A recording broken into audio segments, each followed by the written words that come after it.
లేటెస్ట్గా ఒక న్యూస్ అయితే వైరల్ అవుతుంది. అదేనండి అల్లు అర్జున్ కేస్. వాస్తవాలు బయటపడుతున్నాయా?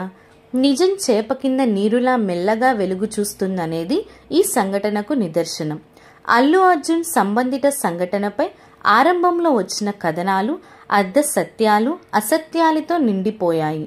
సంధ్య థియేటర్ ఘటనలో ఆయన పాత్రపై సాగిన నిందలు ఇప్పుడు ఒకవైపుకు మలుపు తిరుగుతుంది. వాస్తవాలు బయటకొస్తుండడంతో ఈ కేసు మీద క్రొత్త చర్చలు జరుగుతున్నాయి. తాజాగా పలువురు ప్రముఖులు తమ గళం వినిపించారు. ఏపీ ఉప ముఖ్యమంత్రి పవన్ కళ్యాణ్ ఈ సంఘటనపై స్పందిస్తూ అల్లు అర్జున్ను నిరాదరణ ఆరోపణలతో లక్ష్యం చేయడం తగదని చెప్పారు. సినిమా రంగానికి చెందిన ఇతర ప్రముఖులు కూడా ఇదే అభిప్రాయాన్ని పంచుకున్నారు.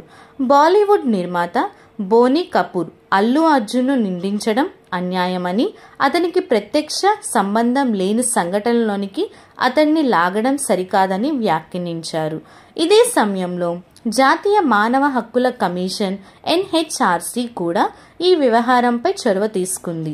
తెలంగాణ డీజీపీ నగర పోలీస్ కమిషనర్లకు నోటీసులు పంపింది. లాఠీచార్జ్ విషయంలో పోలీసుల వైఫల్యాన్ని ప్రశ్నిస్తూ 4 వారాల్లో సమాధానాలు ఇవ్వాలని ఆదేశించింది. ఈ పరిణామాలతో పోలీసులు ఎదుర్కొంటున్న విమర్శలు మరింత తీవ్రంగా మారాయి.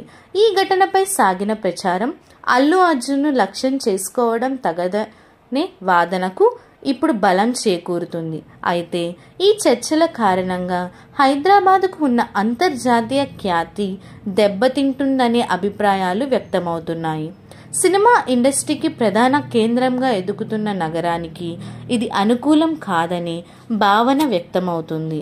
ప్రస్తుత పరిణామాలు పోలీసులు వ్యవస్థ యంత్రాంగానికి గుణపాఠం అవుతాయనే ఆశతో ఉన్నారు. వ్యక్తిగత ఆరోపణల కంటే సక్రమ విచారణకు ప్రాధాన్యత ఇవ్వవలసిన సమయం ఇది. అందరూ ఎదురు చూస్తున్నది అసలు వాస్తవాలు వెలుగు చూడటమే.